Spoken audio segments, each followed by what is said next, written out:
Graça, paz e alegria. A porção de hoje, recomendada para a leitura da Bíblia em um ano, no plano sequencial, é Apocalipse do capítulo 20 ao capítulo 22. Esta é então a última mensagem dessa sequência de mensagens de capa a capa. Acaba sendo um grande resumo e o desafio principal, claro, era mesmo o de leitura do texto bíblico. Eu acredito que a partir deste ponto nós podemos fazer muitas outras leituras da Bíblia, aprofundar outros tantos pontos, ou até mesmo muitos dos que já foram levantados, quem sabe aprofundar um pouco mais, ou até mesmo falar de outras coisas que não deu tempo de falar durante esta sequência. E quem sabe, se o Senhor assim nos permitir, logo podemos até ter outras mensagens mais a respeito a respeito de toda a Bíblia e de algo como nós fizemos nessa sequência de capa a capa.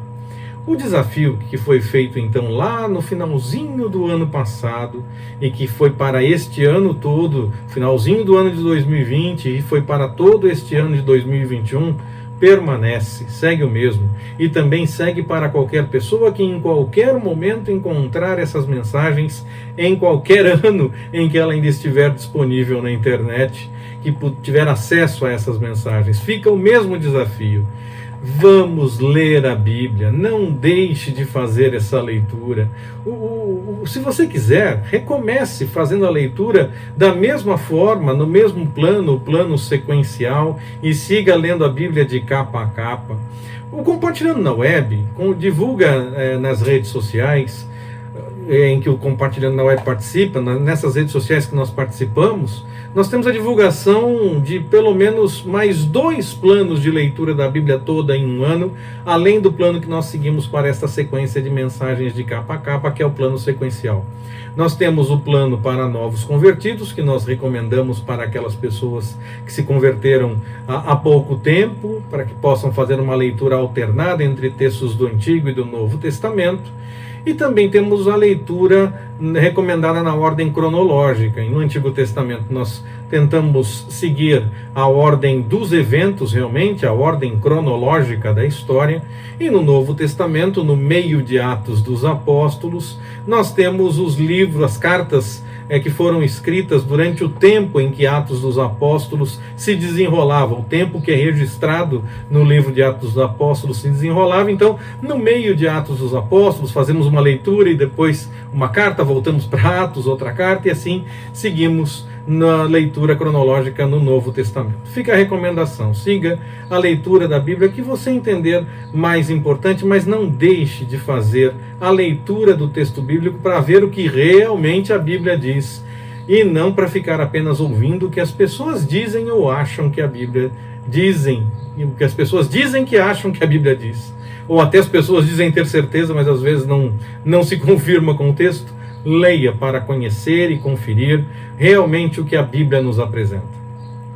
Para começar a parte de estudo realmente desta mensagem de hoje, essa nossa última mensagem, eu vou, na verdade, juntar o estudo, a parte de estudo, que era a parte introdutória das mensagens, desde que chegamos ao livro do Apocalipse, e que eu fazia então primeiro uma introdução com parte de estudo e depois uma parte mais devocional, ainda que tivesse muita coisa de estudo da porção propriamente do dia, mas tentando ter alguns aspectos mais devocionais.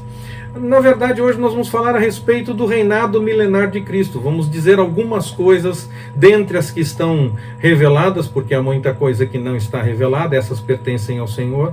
Mas dentre as coisas que estão reveladas, nós podemos entender algumas coisas as pessoas nem prestam tanto atenção, mas na verdade o texto nos mostra pistas para entendermos. Então vamos falar pelo menos de algumas coisas.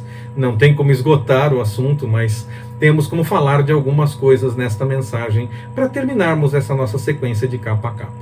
O reinado milenar de Cristo ele tem início depois do período da última semana profética de Daniel, depois dos últimos 7 anos da humanidade, depois da grande tribulação, depois daqueles eventos que aconteceram durante a grande tribulação desses últimos 7 anos. O reinado milenar começa para valer depois do que eu chamo a penúltima guerra mundial, aquela em que o anticristo e o falso profeta são lançados no lago de fogo que arde com enxofre, e também Satanás é preso por 1000 anos. Com a vitória de Jesus, então, nesse momento, inicia-se o reinado milenar. Como vai ser esse reinado milenar? Bom, nós temos algumas pistas e nós vamos falar um pouco a respeito disso durante esta mensagem. Mas perto do final do período de 7 anos da grande tribulação, a besta e o falso profeta, a segunda besta lá de Apocalipse 13, conclamarão as nações da terra para se ajuntarem contra Jerusalém. Nós vemos isso em 2 textos no Apocalipse, no capítulo 16, versículos de 13 a 16, e no capítulo 19, versículo 19. Esse, na verdade, é um propósito da parte do Senhor, da parte de Deus, porque é desígnio dele reunir todas as nações, de acordo com o que nós lemos, por exemplo, em Joel, no capítulo 3, versículo 2, e derramar sobre essas nações a sua indignação e a sua furiosa ira, como nós lemos, por exemplo, em Zacarias, no capítulo 3, versículo 8, mas não apenas lá. Quando nós falamos da literatura apocalíptica, nós fizemos menção algumas vezes tanto de Daniel, de alguns textos do livro do profeta Daniel, como de alguns textos do livro do profeta Ezequiel. Mas não são só esses 2 profetas que tratam de assuntos referentes ao milênio. Quando nós falamos, por exemplo, do livro do profeta Isaías, nós citamos que ele falava também do milênio em alguns pontos. Ele estava falando de algumas coisas que nós entendíamos que se encaixavam com o período do reinado milenar de Cristo. Outros profetas, quase que todos, falam do tempo do fim, falam do dia do Senhor, do dia da ira. É esse que Zacarias, no capítulo 3, versículo 8, está falando, e que nós fizemos essa correlação com relação ao livro do Apocalipse. Então, quando nós fazemos a leitura de Apocalipse, é muito importante ter em mente muitas das profecias que estão reveladas nos livros dos profetas, dessas profecias que referem-se ao tempo do fim, porque algumas profecias, claro, dos profetas são alertas para corrigir, depois alertas dizendo que vai acontecer o problema, depois alertas confirmando que o Senhor vai restaurar depois do problema, e termina, muitas profecias também têm aquela questão de falar a respeito do tempo do fim. Então, quando os profetas chegam nesse ponto, essas informações são para nós fazermos a correlação ligando com o livro do Apocalipse. Aos exércitos que se juntarem contra Jerusalém, será permitido sim capturar Jerusalém e produzir nela uma grande destruição, pelo que nós lemos no livro do profeta Zacarias, no capítulo 14, versículo 2.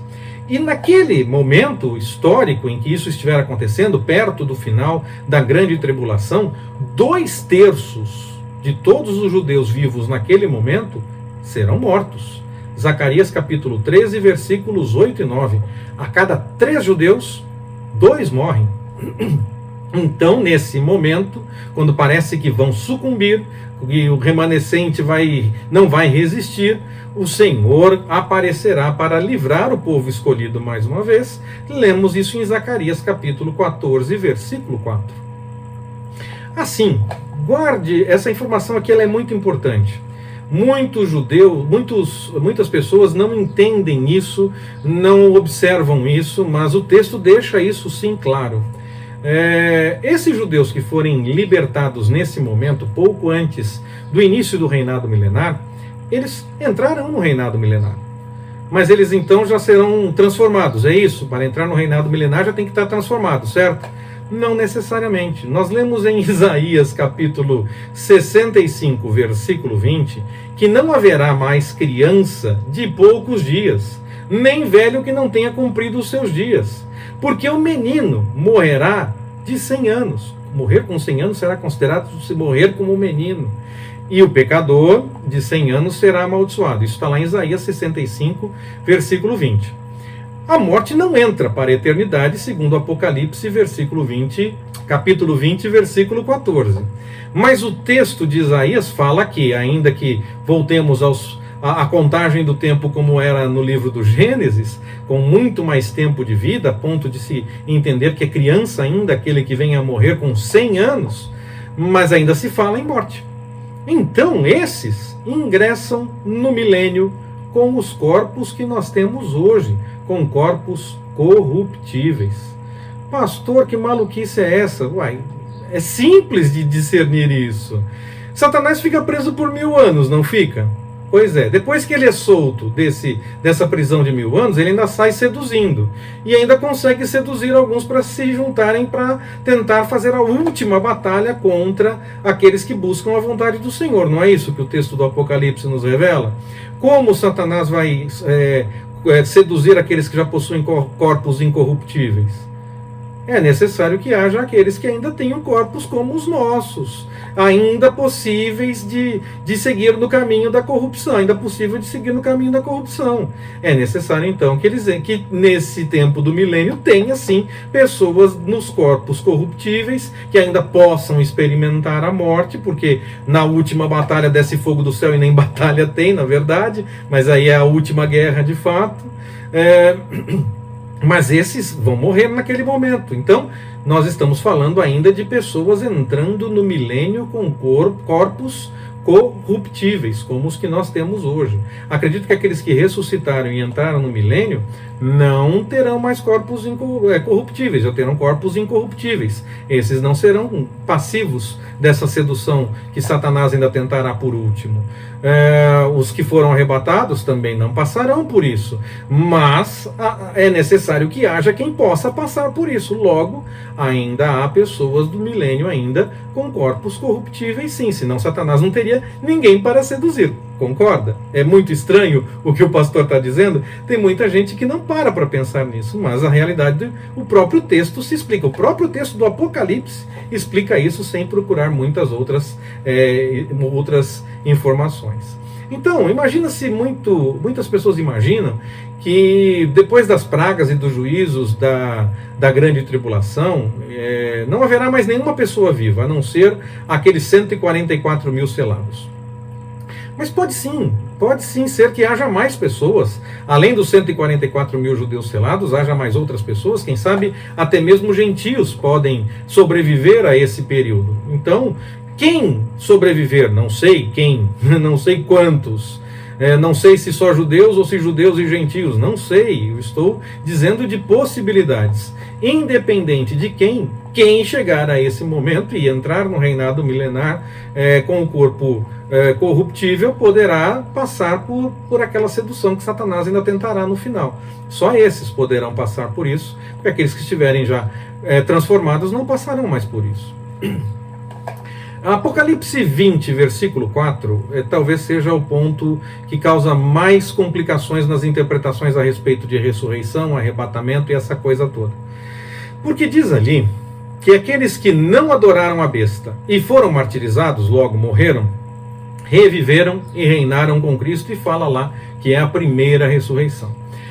Nesse ponto, muitas pessoas dizem, mas o Apocalipse fala que a primeira ressurreição é aqui, então é aqui que acontece o arrebatamento. Espera aí. Para que arrebatamento nessa hora? Estou perguntando seriamente, para que arrebatamento nessa hora? Leia o texto, você vai ver que no momento em que acontece essa primeira ressurreição, nós já temos Satanás preso, o reinado milenar já está acontecendo, nós já temos o anticristo e o falso profeta no lago de fogo que arde com enxofre, já inauguraram aquele lugar. O reinado milenar já está acontecendo. Se a primeira ressurreição aqui refere-se à ressurreição daqueles que primeiro ressuscitam para que depois os outros sejam arrebatados, já não há mais necessidade de arrebatamento, porque Jesus já voltou, já iniciou o reinado milenar, ele já voltou. Não tem necessidade de arrebatamento nessa linha de interpretação, se for para pensar dessa forma. Eu entendo que quando o Apocalipse trata de primeira ressurreição, está comparando com a segunda, aquela depois dos 1000 anos, depois do reinado milenar e depois da tentativa de sedução ainda de Satanás com mais alguns para atacarem a cidade santa, e depois que desce fogo do céu e esses morrem, e aí então eles serão ressuscitados para comparecer diante do trono branco. Talvez outros tantos não sejam ainda ressuscitados na primeira ressurreição e fiquem esperando esse período também para serem ressuscitados naquele momento, para então passar diante do trono branco. Mas eu entendo que o Apocalipse trata a primeira ressurreição em relação à segunda ressurreição que ele trata, e não primeira ressurreição a primeira de todas. A não ser que Paulo tenha tido uma interpretação errada, não tenha entendido todas as coisas e tenha dito o que não precisava dizer, mas aí não estaria na Bíblia, porque o Senhor vela pela sua palavra. Eu entendo então que primeira ressurreição aqui não se refere à ressurreição para o arrebatamento, mas sim a primeira ressurreição com relação à segunda, aquela para comparecer diante do trono branco. Aqueles que participaram então dessa primeira já não vão participar dessa ressurreição para o trono branco. Eles já foram lavados e remidos no sangue do Cordeiro. Eles já foram justificados por fé, por graça, e não precisarão comparecer ao trono branco, como aqueles que foram ressuscitados antes, junto com os que foram arrebatados, também estão justificados em corpos transformados e incorruptíveis. Esses não precisarão comparecer ao trono branco. Foram salvos pelos méritos de Cristo e não por aquilo que terá que ser observado quando forem abertos os livros lá no momento do trono branco.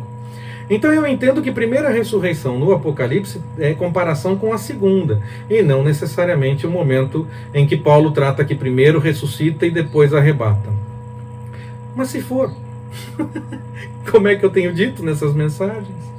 Eu não estou preocupado em ter razão nessas coisas, porque elas vão acontecer. Essa é a minha certeza e essa é a coisa importante no meio de tudo isso. O que está revelado é que essas coisas vão acontecer. Se os detalhes são um pouco diferentes, eles pertencem ao Senhor. O que o Senhor nos revelou são as coisas que vão acontecer. Então, esperamos por esses acontecimentos, quaisquer que sejam os desdobramentos, para que o acontecimento seja uma realidade. Aqueles que entrarem no milênio, alguns, ou os descendentes desses, poderão até mesmo ser seduzidos pelo inimigo quando ele for solto. Então, quando o Senhor inicia o reinado milenar com pessoas com corpos glorificados, e aqueles que ressuscitaram foram arrebatados, transformados, e também com pessoas que podem ainda até correr o risco de uma sedução por Satanás ainda no final do período, ou os seus descendentes, se houver isso durante o milênio. Isso é mais uma amostra do Senhor preparando uma mesa para os seus, aqueles que estão com corpos incorruptíveis, já na presença até mesmo de inimigos, aqueles que poderão ser seduzidos ainda por Satanás e vir para uma última batalha ainda contra a cidade santa. Mais uma vez nós vemos o Senhor preparando uma mesa na presença dos inimigos, e o cálice então transborda, porque o Senhor é que está cuidando de nós.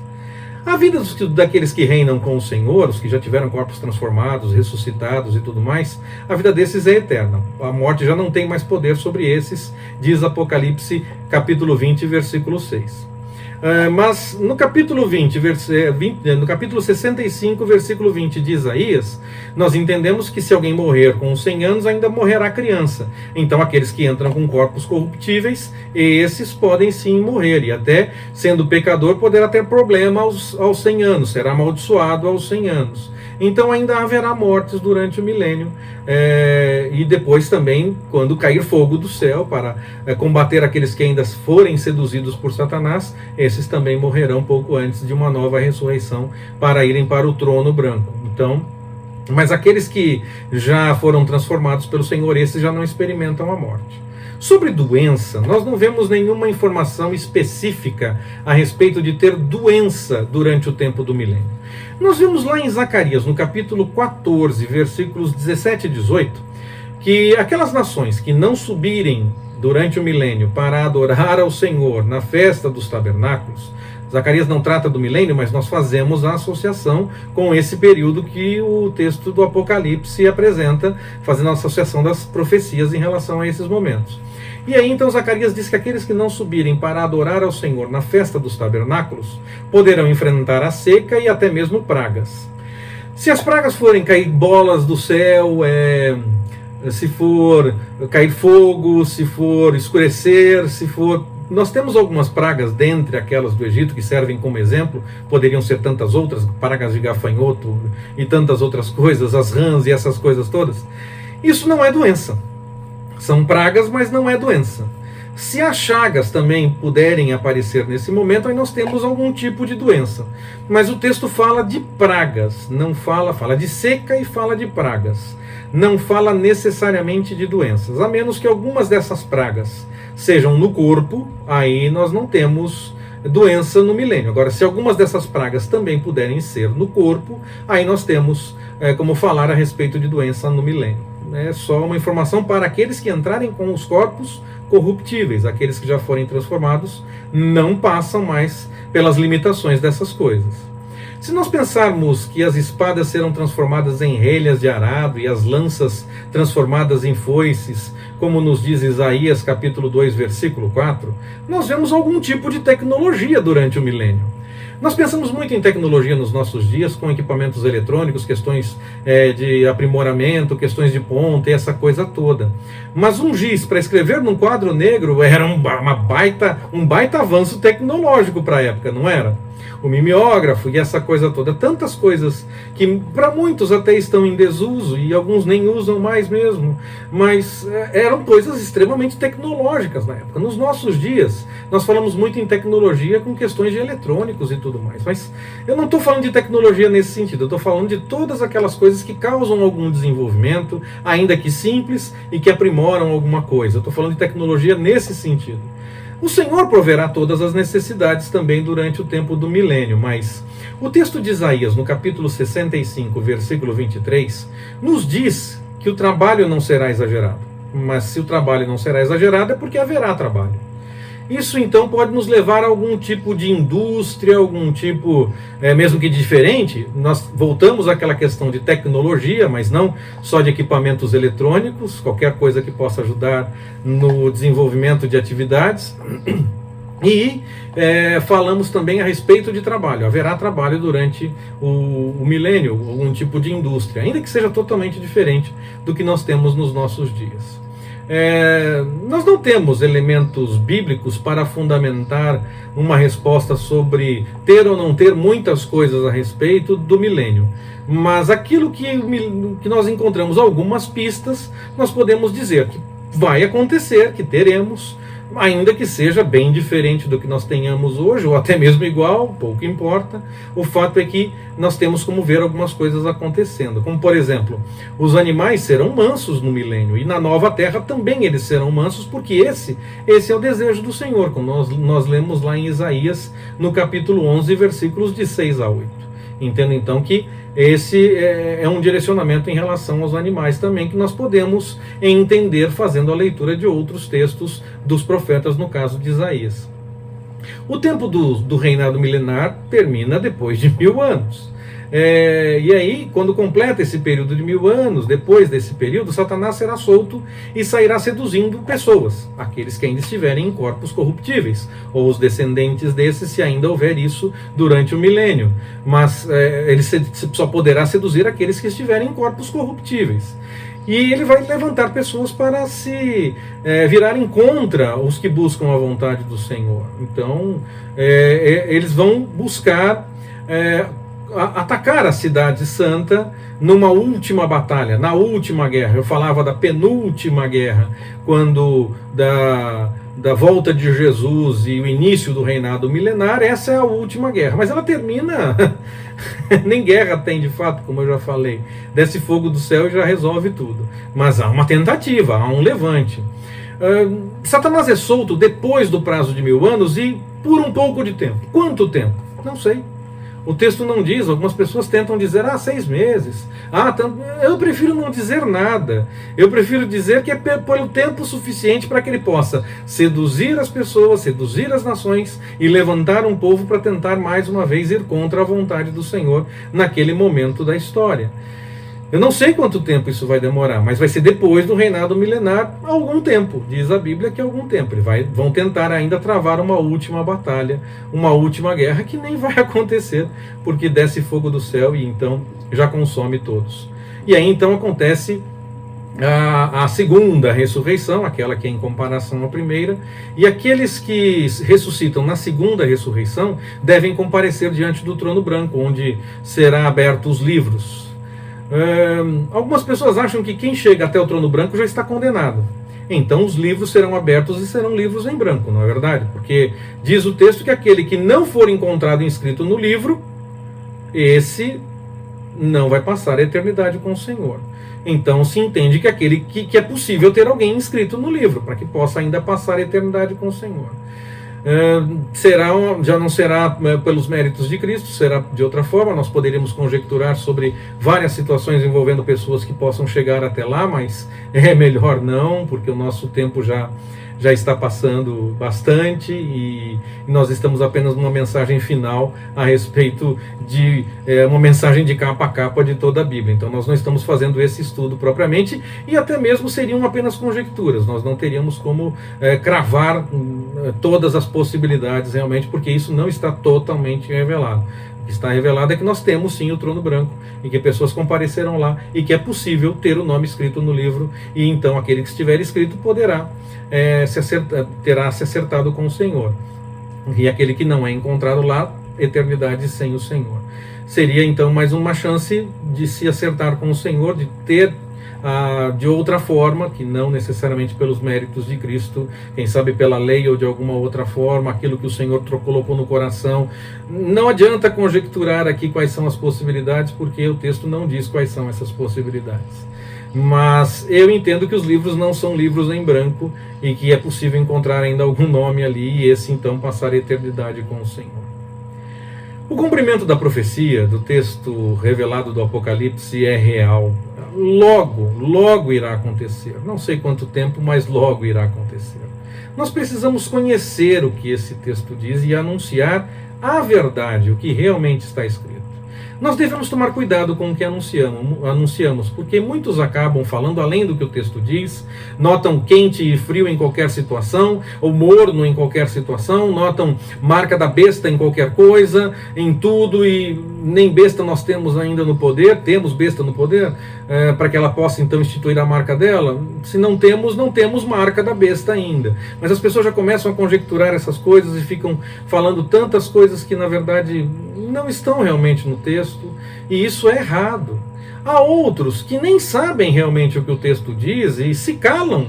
Melhor, não falar, já que não sabe, mas isso também está errado, porque nós somos chamados a conhecer, e somos bem-aventurados por ler ou ao menos ouvir o que diz as palavras da profecia do livro do Apocalipse, pelo que nós lemos lá no capítulo 1, no versículo 3. Então nós devemos sim estudar, comentar, falar, orar a respeito e cuidadosamente buscar o entendimento não só do que o Apocalipse diz também, mas de todas as coisas que a Bíblia nos apresenta, vendo o que o texto realmente diz e não o que as pessoas acham que é melhor ou o que as pessoas definiram como certo. O certo é o que está na Bíblia.